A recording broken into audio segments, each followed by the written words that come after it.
샬롬. 자, 요즘 교회에서 히브리어로 말씀을 많이 해석해 주시고 또 여기저기에서 히브리어에 대한 관심이 많아지고 있는데요.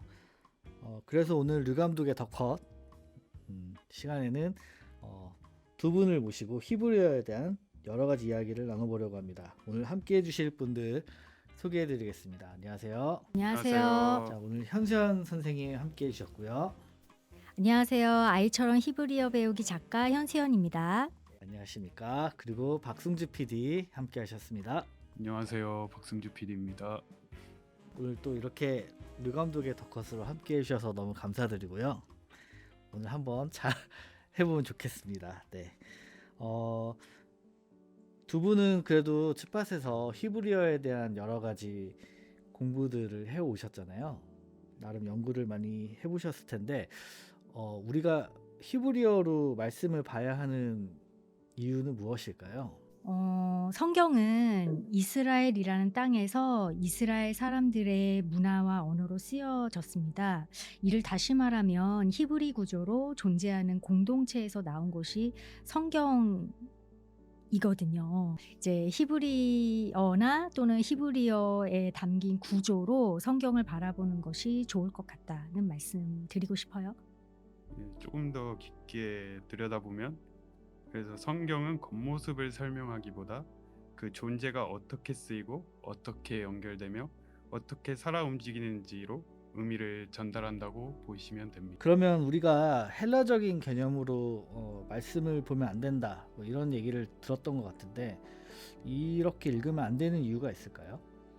히브리 구조로 된 성경을 헬라적 구조로 읽으면 이스라엘이 사라지게 되죠. 이스라엘을 종교 집단으로 만들고 율법을 윤리 규범으로 축소시키며 메시아 예수님을 개념으로 만들어 버리거든요. 그래서 헬라적 구조는 성경의 사건을 개념으로 바꾸게 됩니다.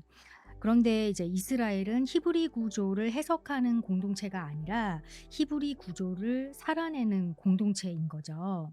그러면 오늘 본격적으로 히브리적 구조로 말씀을 어떻게 읽으면 좋을지 예시를 한번 가져와 보셨다고 하는데 하나씩 한번 살펴볼까요? 첫 번째는 히브리어 아일이라는 단어가 있네요. 히브리어 아일이라는 단어가 성경에서는 어떻게 나와 있을까요? 네, 히브리어 아일은 이제 문맥에 따라서 상수리 나무, 숫양, 기둥 혹은 용사로 번역이 됩니다.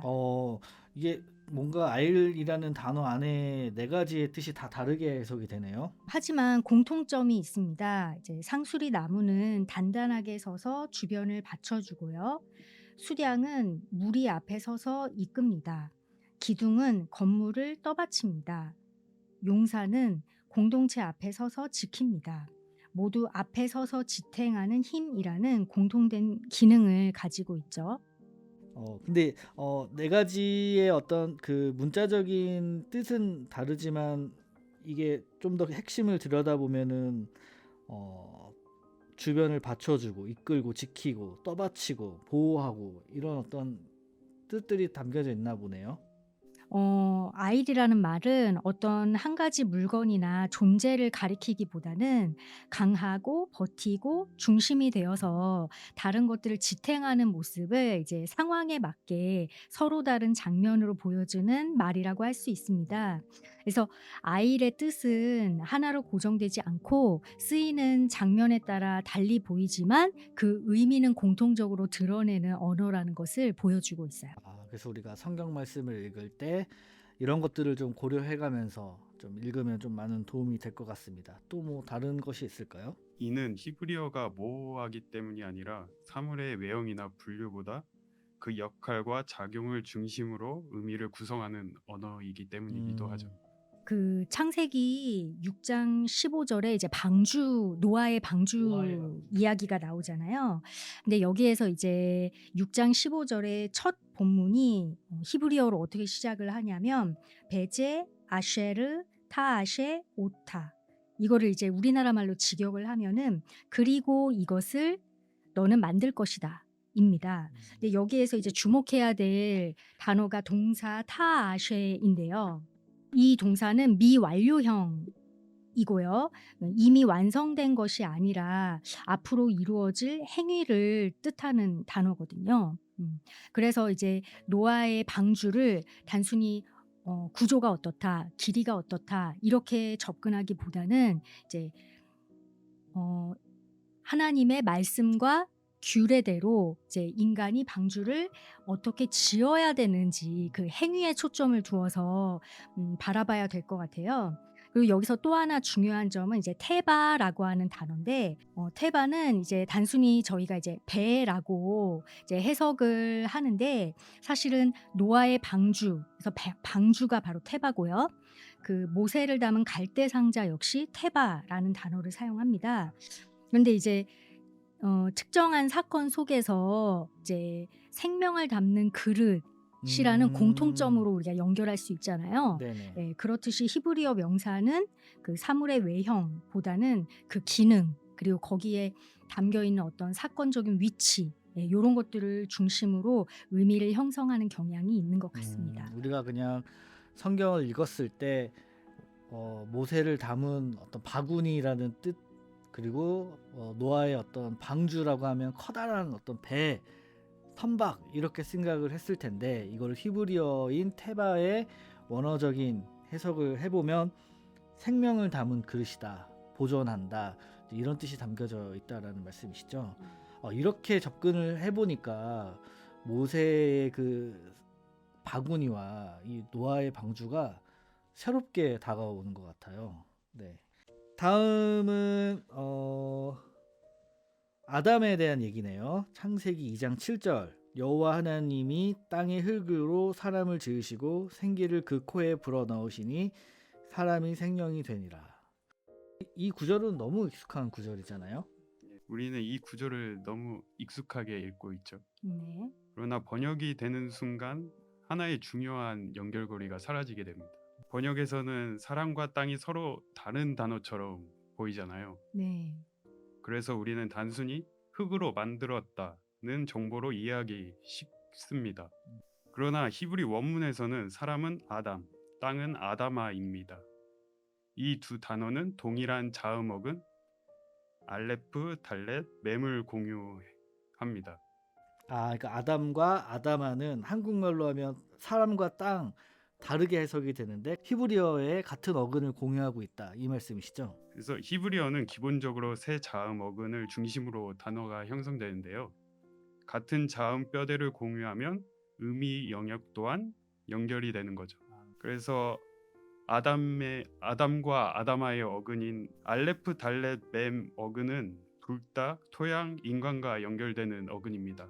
즉 아담은 아다마에서 분리된 독립된 존재가 아니라 그 어근 자체가 이미 땅과의 연관성을 내포하는 단어인 것이죠. 히브리어는 사람을 땅 위에 놓인 존재로 말하기 전에 땅에서 나온 존재로 부르고 있는 것입니다. 존재 설명이 아니라 어근 연결을 통해 정체성을 형성한다는 것이죠. 사람과 땅이 다른 의미가 아니라 땅에서 나온 존재로서 하나로 봐야 된다. 그런 개념으로 봐야 된다는 거죠. 또 예시가 하나 더 있죠? 네. 이제 히브리어 사고의 특징으로 이제 연결해서 볼 때 이제 창세기 5 장에 계보가 나오죠. 족보가 나오는데 그러니까 이 성경의 계보가 단순히 족보 기록이 아니라는 거거든요. 이제 히브리어에서의 이름은 종종 사건과 연결이 됩니다. 즉 이름은 단순한 그 이름 자체가 아니라 그 이 사람이 어디에서 왔는지 아까 아담도 아다마에서 왔듯이 그 존재의 근원을 압축한 언어라고 볼 수가 있겠는데요. 그래서 성경은 이름을 단순 표기로 두지 않고 어떤 이야기 안에서 그 사람의 일생 안에서 의미를 밝혀주는 역할을 합니다. 이제 창세기 5 장의 이제 족보를 보면은 그 아담에서 시작해서 셋, 에노스, 그다음에 이제 노아까지 이어지는 여러 이름들이 이제 죽음의 반복을 강조하고 있거든요. 그리고 그가 죽었더라. 그가 죽었더라. 이런 문장이 계속 반복이 돼요. 근데 여기서의 이 반복은 그 인간의 존재의 어떤 한계를 각인시켜 주기도 하고요. 하나의 이런 패턴 구조를 나타내기도 하거든요. 인간의 존재의 한계를 죽음으로 이렇게 계속 반복적으로 보여주다가 이제 이 족보에서 노아에 주목을 하게 되면 이 노아에서부터 뭔가 전환기를 맞이하게 되거든요. 그러니까 이 반복되는 그 죽음이 노아라는 이름에서 전환을 맞습니다. 여기서 이제 이 노아라는 이름 자체의 의미가 위로하다, 쉼을 주다 또는 안식이라는 의미가 있거든요. 그러니까 이 죽음을 통해서 반복된 이 상황 속에 이제 노아의 방주 사건, 대홍수에서 방주를 만들게 되고 거기에서 이제 또 새로운 구원의 시작, 이러한 패턴들이 이제 그 족보와 이름을 통해서 하나님이 숨겨진 의미로 이제 드러내고 계시다는 거죠. 그러니까 이런 구조를 이제 히브리 구조를 이제 패턴으로 이제 바울도 접근을 한 것 같아요. 예를 들어서 로마서 5장 14절에 이제 바울이 아담은 오실자의 모형이라고 이야기를 해요. 여기서 이제 모형이라는 것이 이제 패턴 구조를 뜻하는 거거든요. 그러니까 첫사람 아담이 이제 아담아 흙에서 나왔듯이 이제 예수님은 예수 그리스도는 새 아담이시죠. 그래서 새로운 창조의 시작점이 되신다는 점을 이제 패턴 구조를 통해서 이제 드러내고 있다라고 볼 수 있을 것 같습니다. 따라서 창세기의 계보는 단순히 누가 누구를 낳았는가를 기록한 족보가 아닌 것이죠. 하나님의 형상대로 창조된 사람이 어떻게 이어지고 계승되는가, 즉 생명이 어떤 방향으로 흘러가는가를 보여주는 이야기 구조입니다. 네네. 알겠습니다. 아유, 오늘 굉장히 짧은 시간 동안 여러 가지 이야기들을 나눠봤는데요. 뭐 바로 이해되는 부분도 있고 솔직히 좀 아직은 조금 더 고민해 봐야 될 부분도 있었던 것 같아요. 그렇지만 어쨌든 모세와 모든 선지자의 글이 결국은 예수님을 향해 쓰여졌듯이 그 안에서 히브리 구조와 배경을 같이 살펴본다면 좀 더 깊이 있는 말씀 연구가 되지 않을까 이런 생각이 들었습니다. 이런 배경 속에서 이제 말씀을 본다는 것 자체가 사실은 굉장히 쉽진 않을 것 같은데 더 주의 깊게 말씀을 봐야겠다, 열심히 봐야겠다라는 생각이 드네요. 네, 오늘 두 분 함께 해주셔서 너무 감사드리고요. 다음 시간에는 조금 더 재미있는 히브리 이야기로 함께 했으면 좋겠습니다. 오늘 나오셔서 감사드립니다. 감사합니다. 감사합니다. 여러분 샬롬.